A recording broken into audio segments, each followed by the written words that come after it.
Ya, dalam kondisi bagaimanapun tetap kita senantiasa bersyukur Allah Subhanahu wa Ta'ala. Oleh karena kita meyakini bahwa hanya dengan perkenan Allah segala harapan, cita-cita, tugas-tugas bisa terlaksana dengan baik. Bapak-bapak anggota Dewan yang kami hormati, dari unsur fraksi-fraksi DPRD, saya menyampaikan kepada saudara-saudara saya, teman-teman seperjuangan, para media, bahwa akhir-akhir ini ada beberapa dinamika perkembangan politik yang terjadi di institusi DPRD, sehingga kemudian ada komunikasi lintas fraksi. Ini ada pertemuan antar fraksi untuk menyikapi satu dinamika perkembangan politik yang ada di DPRD, bahwa mengingat peran DPRD sebagai unsur pemerintahan daerah dan sekaligus sebagai wakil rakyat, itu peran DPRD. Dalam peran ini ada fungsi-fungsinya, ada hak legislasi, dan pengawasan politik. Ya. Dan di dalam menjalankan perannya ini tentu DPRD membutuhkan infrastruktur, membutuhkan operasional. Nah, dalam kedudukan DPRD ada yang dimaksud dengan alat kelengkapan DPRD. Di antaranya adalah pimpinan DPRD. Salah satu fungsi pimpinan DPRD adalah melakukan rapat koordinasi dengan pemerintah daerah. Oleh karena itu, harapan anggota DPRD yang terhimpun dalam fraksi-fraksi seyogianya pimpinan DPRD, khususnya Pak Ketua DPRD, karena Ketua DPRD ini memiliki peran ganda. Dia sebagai pimpinan DPRD sekaligus sebagai kader Gerindra dan lainnya. Oleh karena itu, kita menganggap sangat efektif Pak Jamaluddin untuk melakukan koordinasi dengan Bupati sebagai pengelola keuangan daerah. Tetapi dalam kenyataannya, Pak Jamal tidak melaksanakan itu atau mungkin tidak mampu melaksanakan. Sekalipun sebelum beliau diangkat sebagai ketua DPRD, berdasarkan informasi dari beberapa anggota fraksi telah berjanji bahwa insya Allah segala harapan teman-teman akan terpenuhi karena hubungan emosional itu tidak normal. Ternyata itu hanya merupakan sebuah listrik politik untuk kemudian dilegitimasi beliau sebagai ketua DPRD melalui rapat paripurna DPRD. Karena sebelumnya terjadi dinamika pro kontra DPRD tentang pengangkatan beliau, sekalipun secara internal itu kewenangan fraksinya, partainya untuk menentukan sebagai ketua DPRD. Nah,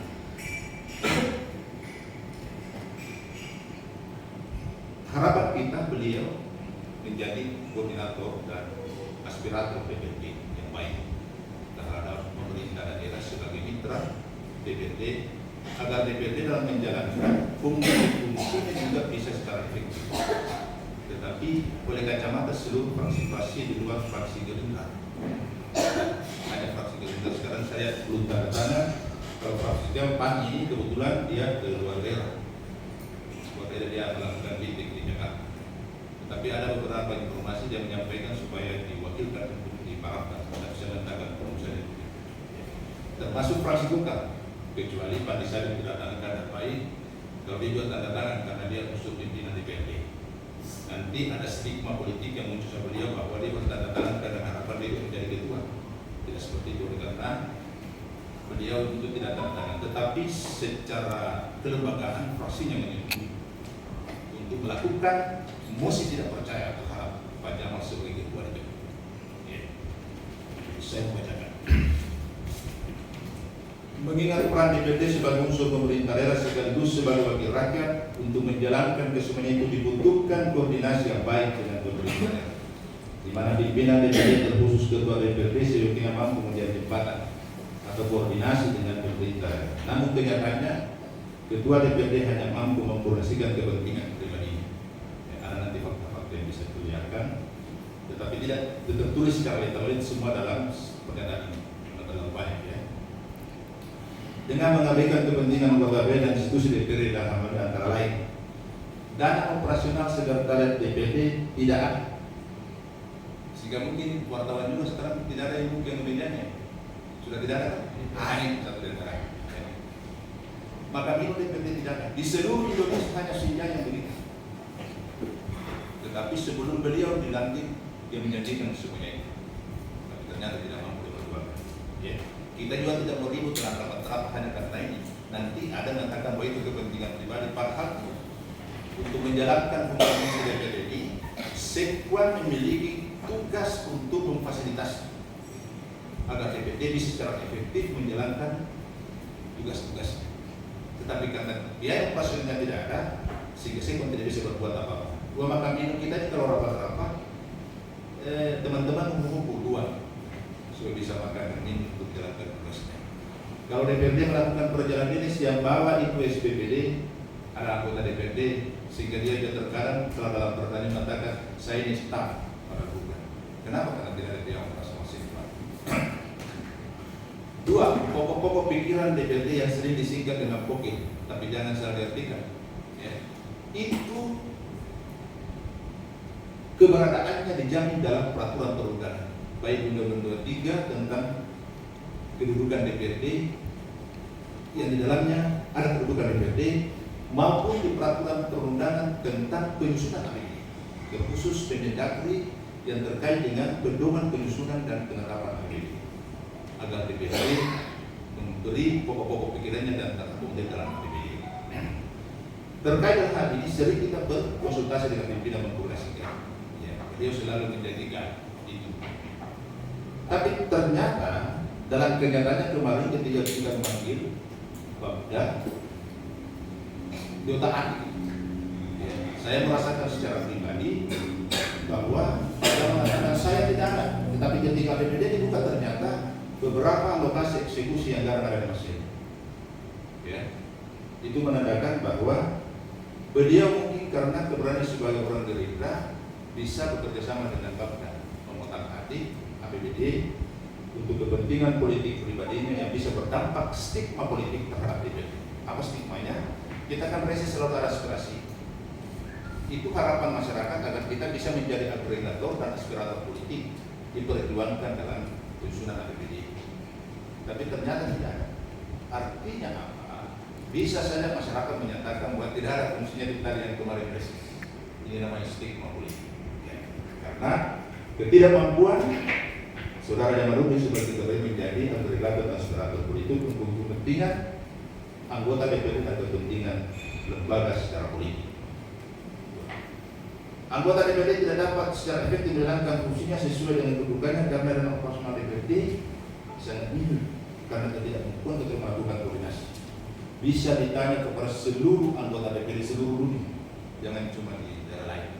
DPD sehingga yang paling operasional. Sehingga saja kalau kita membentuk pansus sekarang susah. Karena untuk pansus-pansus itu menindaklanjuti beberapa aspirasi yang akan perang.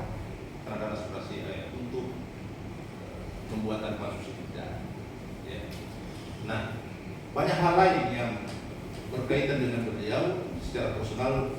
Ketika mau jadi ketua banyak melobi teman-teman bahwa kalau saya sebagai ketua semua tuntas, tapi ternyata tidak tuntas. Itulah membuat kekecewaan secara pribadi yang kemudian terakumulasi dalam kekecewaan fraksi-fraksi. Akhirnya seluruh fraksi-fraksi di luar Gerindra mengambil sikap, mengambil sikap. Kecuali Gerindra tidak mengambil sikap, melakukan mosi tidak percaya.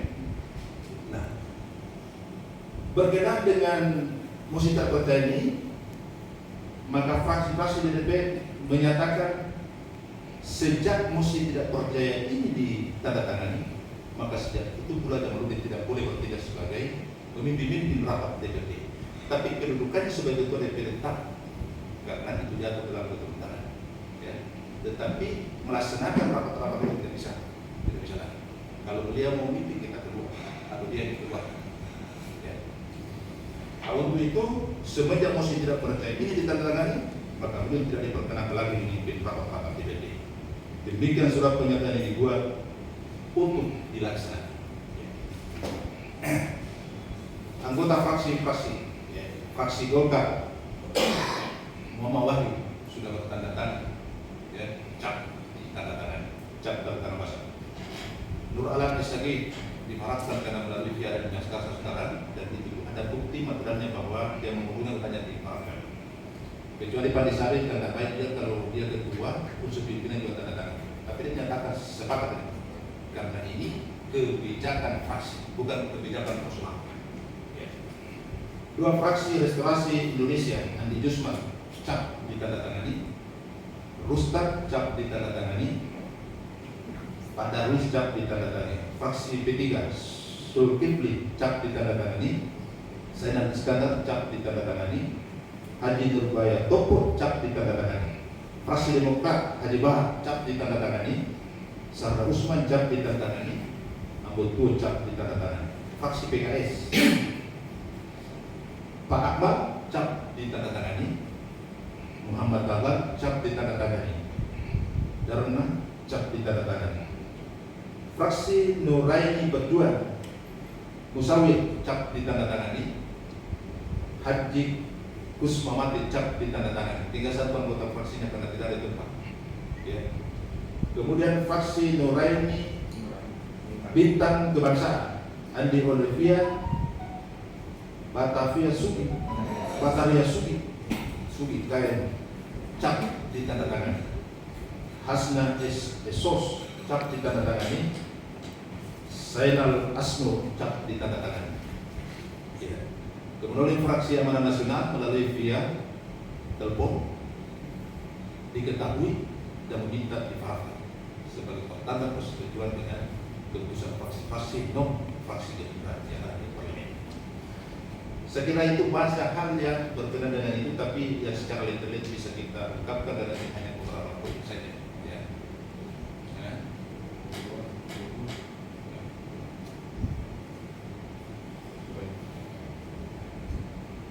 Ya. Dan tidak lanjut dari ini, tentu ada kembali langkah-langkah politik yang akan dilakukan DPP terkait dengan konstelasi politik yang berkembang sekarang, khususnya terkait dengan pemilihan kepala desa. Ya. Ada dinamika perkembangan politik yang tidak mau juga kita DPP katakan tutup mata. Berkenaan dengan itu kita melihat perkembangan dan kita akan mengambil sikap-sikap politik terkait dengan seperti itu. Ya. Saya kira itu yang disampaikan kepada Bapak sekalian. Ini demi kelancaran tugas-tugas DPD sehingga DPD bisa menjalankan fungsi-fungsi peran sesuai dengan kedudukannya dalam aturan perundang-undangan. Ya, silakan.